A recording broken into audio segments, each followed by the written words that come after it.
The story opens on a quiet afternoon in Medford, Texas. Sheldon is seated at the kitchen table, meticulously rearranging a pile of science magazines in alphabetical order by publication name, then subsorted by date. Missy walks in holding a baseball bat, sweaty and annoyed. "Mom, Sheldon reorganized my softball trophies by height again," she yells.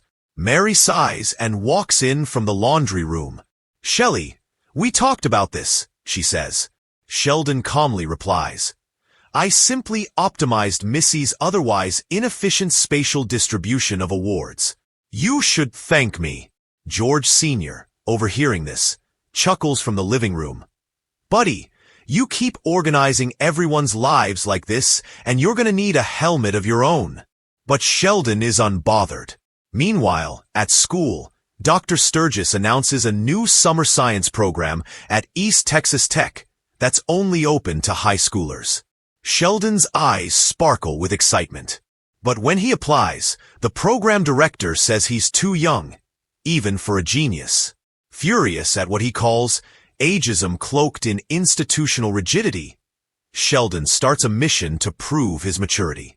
Back home, he begins mimicking adult behaviors, reading tax law, attempting to cook spaghetti, and failing spectacularly, and even wearing his father's oversized suit jacket.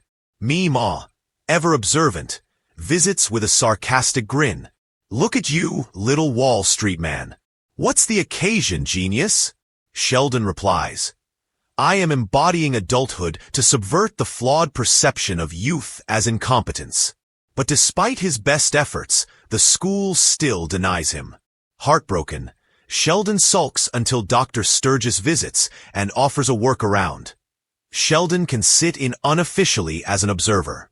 "You won't be on the roster," he says, "but you'll learn everything they learn." Sheldon beams. "So I'm like Schrodinger's student, both enrolled and not enrolled?" "Precisely," Sturgis nods. Mary reluctantly allows it, with conditions.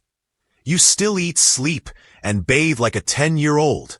That night, Sheldon records in his diary, "Today, I learned institutions may limit access to knowledge, but knowledge itself remains boundless.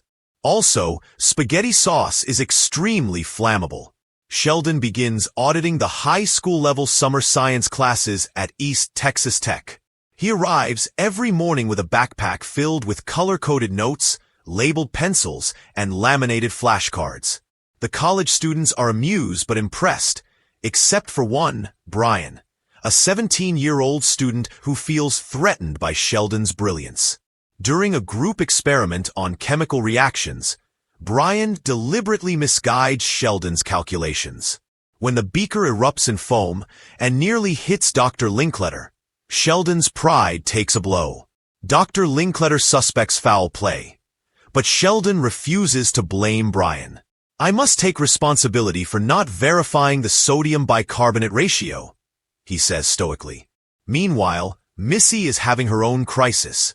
Her softball coach is retiring, and she's afraid the new coach will bench her. She vents to Meemaw, who surprises everyone by becoming the interim coach. "I used to play ball with your granddaddy," she boasts.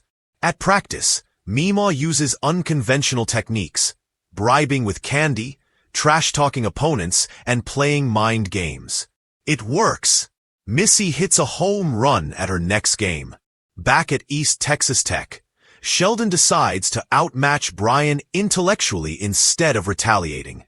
During a class debate on Newtonian mechanics versus quantum uncertainty, Sheldon dismantles Brian's entire argument using thought experiments and citations. Even the professor applauds. But Brian, frustrated, publicly accuses Sheldon of plagiarism.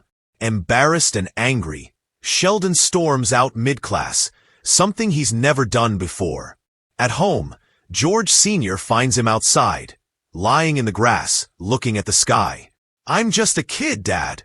Maybe I don't belong there after all." George puts a hand on his shoulder. "You don't have to prove you're smart, Shelly. We all know that. You just gotta be yourself." Inspired, Sheldon returns the next day, not to class, but to talk directly to the professor.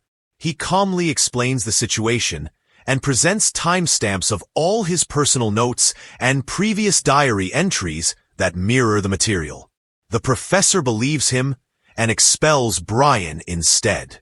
As the summer ends, Sheldon gives a small speech in front of the class. While I did not receive official credit for these classes, the true reward was knowledge. Also, proving Brian wrong was mildly satisfying. Everyone laughs. Back home, he's greeted with a surprise. Mary had secretly arranged for East Texas Tech to give him a certificate of participation. It says, "To Sheldon Cooper, for outstanding observational presence." Sheldon hangs it proudly next to his Nobel Prize dream poster. As the episode ends, we hear adult Sheldon narrating. "That summer taught me that intelligence may open doors, but humility keeps them open. And also, never let a teenager near your sodium bicarbonate."